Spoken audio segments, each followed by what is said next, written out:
कुरुक्षेत्र में महाभारत का रण हुआ, महाभारत हुआ। श्री कृष्ण जी ने गीता का उपदेश दिया और साथ में अधर्म के खिलाफ लड़ाई लड़ी। आज का जब वक्त है तो तब भी थानेसर से एक और रण छिड़ा है, यहाँ पर रण छिड़ा है।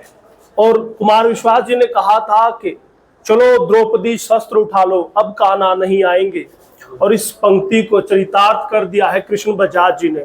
आम आदमी पार्टी के वो प्रत्याशी हैं, उम्मीदवार हैं और वो रण में कूदे हैं, किनके खिलाफ लड़ रहे हैं और किस लिए ये जंग छिड़ी है, उन्हीं से बात करते हैं। बहुत बहुत स्वागत है आपका बजाज साहब।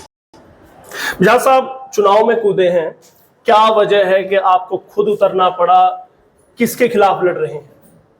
मैं जनता के लिए लड़ रहा हूँ, किसी के खिलाफ नहीं लड़ रहा हूँ जी। मैं इसलिए लड़ रहा हूँ कि यहाँ के जो पॉलिटिकल लोग हैं बहुत अधिक करप्ट हो गए थे। उनका जो अब कार्य क्षेत्र है ना, वो लोगों की भलाई नहीं रहा जी। उनका अब एक धंधा बन गया अभी पैसा कैसे कमाए जी। पैसा कैसे कमाए, चाहे हम शराब बेच के कमाए, चाहे हम भू माफिया हूँ, चाहे हम रंग माफिया हूँ, इसके अंदर ज्यादा लगे, लोगों की तरफ कोई ख्याल नहीं दे सकता। और लोग विकास की बात करते हैं, थानेसर के अंदर विकास नाम की कोई चीज नहीं हुई, विकास नाम की कोई चीज नहीं हुई है जी। अगर आपको भी सड़क का बनना, बिजली का लगना, पानी का आना, सीवरेज का होना, बड़ी एक दो इमारतों का खड़े हो जाना, या आपके फ्लाईओवर का बनना, ये विकास नहीं है, ये तो शहर की जरूरतें हैं। विकास तो वो होता है शहर के अंदर लोगों को रोजगार के लिए क्या मिला, उस प्रकार के इलाके के अंदर कोई विकास हुआ ही नहीं है। मतलब उन्होंने कुछ नहीं कराया तो आपको लगा कि कहीं ना कहीं अनदेखी आपके क्षेत्र की हो रही है, तो आपको आगे आना चाहिए। मैंने ये कब कहा उन्होंने कुछ नहीं कराया जी। उन्होंने पीक के ऊपर यहाँ करप्शन को लेके गए ये लोग। आपको अगर नगर परिषद में कोई कार्य पड़ता तो आपको मैं मान जाऊँ, जाके वहाँ आप 24 से 48 घंटे में काम करा के देख लो। जी। आपको अगर तहसील के अंदर कोई रजिस्ट्री करानी हो तो आप मेरे को 15 दिन में करा के दिखाओ। तो ये छोटे से आपको उदाहरण दे रहा हूँ, और भी बहुत से हैं। लेकिन जनता तो जब वो चुनाव में, चाहे अगर मैं बात करूं कांग्रेस के प्रत्याशी की, मंत्री रहे हैं, अगर उनकी बात करूं, या फिर भाजपा के जो मंत्री हैं उनकी अगर मैं बात करूं, उन्होंने भी यही कहा था कि मुझे बना दीजिए, मैं विकास करा दूंगा, भ्रष्टाचार मिटा दूंगा। तो जनता थानेसर की कैसे आप पर यकीन करे कि कृष्ण बजाज जी अगर जीत जाते हैं वो भ्रष्टाचार को खत्म करेंगे, विकास करेंगे? अगर आप मेरा पिछला 52 साल का रिकॉर्ड देखो ना, मैं स्टूडेंट पॉलिटिक्स से आ गया था जी। उसके बाद पिछले 47 साल से मैं एक ही पार्टी के अंदर रहा जी। क्यों रहा आप इस तरह देख लीजिए। अगर मैंने कोई कमाई करनी होती, मुझे कोई चुनाव का शौक नहीं था जी। मैं इस उम्र के अंदर आके चुनाव क्यों लड़ता? ये चुनाव तो मैं पहले भी लड़ सकता था जी। नहीं लड़ा।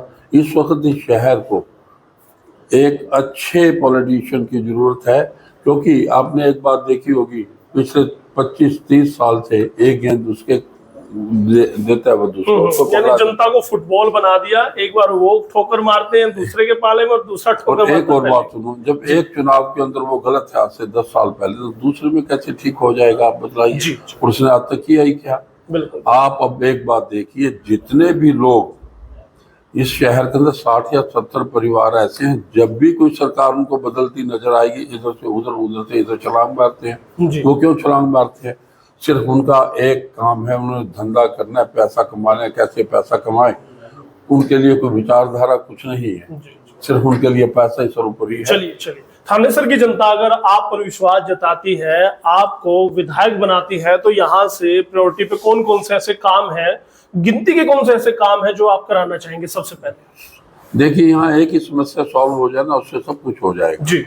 इन सब समस्याओं की जो जननी है ना, वो बेरोजगारी है जी। मैं तो कहूँगा ये रोजगार तो दूर की बात, लोगों के पास ये जो होता है ना, अपने नेसेसिटीज के लिए भी पैसा नहीं मिलता इसके अंदर जी।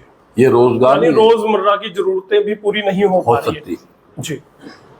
चलिएगा, अब जब आप लोगों के बीच जा रहे हैं, किस तरह का प्यार, किस तरह का स्नेह मिल रहा है? क्या वहां से आपको दिख रहा है कि चुनाव आपका इजी रहने वाला है, जीत होने वाली है?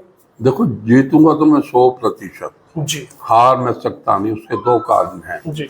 मेरे साथ जो लोग हैं ना, वो बड़े दिल से लगे हुए, मेरा चुनाव लोग लड़ रहे हैं मेरा। आप ये देखिए, आप लोग कहेंगे पूंजीपतियों के बीच में जी।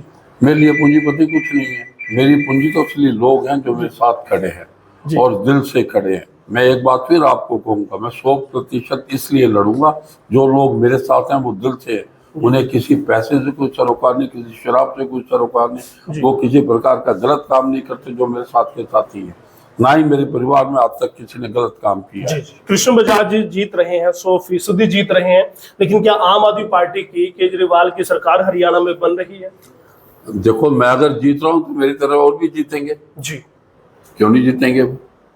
मेरे से भी अच्छे उनके पास उम्मीदवार है। मैं तो जुम्मा भी 11 दिन से 12 दिन से पार्टी में आया हूँ, इसमें तो पिछले 10-10 साल तो लोग बैठे हैं जिन्हें केजरीवाल की पॉलिसी मेरे से ज्यादा अच्छी तरह मालूम है।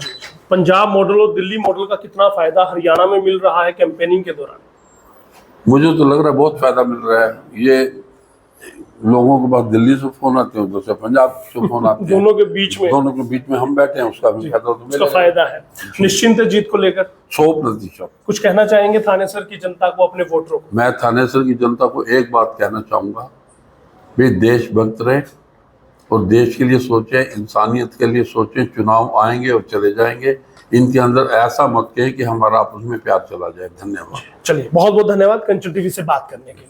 और दोस्तों, अगर आपको लगता है कि कृष्ण बजाज जी वाकई में साफ छवि के उम्मीदवार हैं, जितने भी कैंडिडेट खड़े हैं उनसे सबसे मजबूत हैं, भारी हैं और साफ छवि के हैं, और जनता उनको प्यार दे रही है, तो कमेंट करके बताइएगा। और बताइएगा 5 तारीख को क्या खटाखट वोट उनको डलने वाले हैं, क्या आम आदमी पार्टी की सरकार बनने वाली है, और अगर कृष्ण बजाज जी जीत रहे तो कितनी वोटों से जीत रहे, ये भी कमेंट में जरूर बताएं।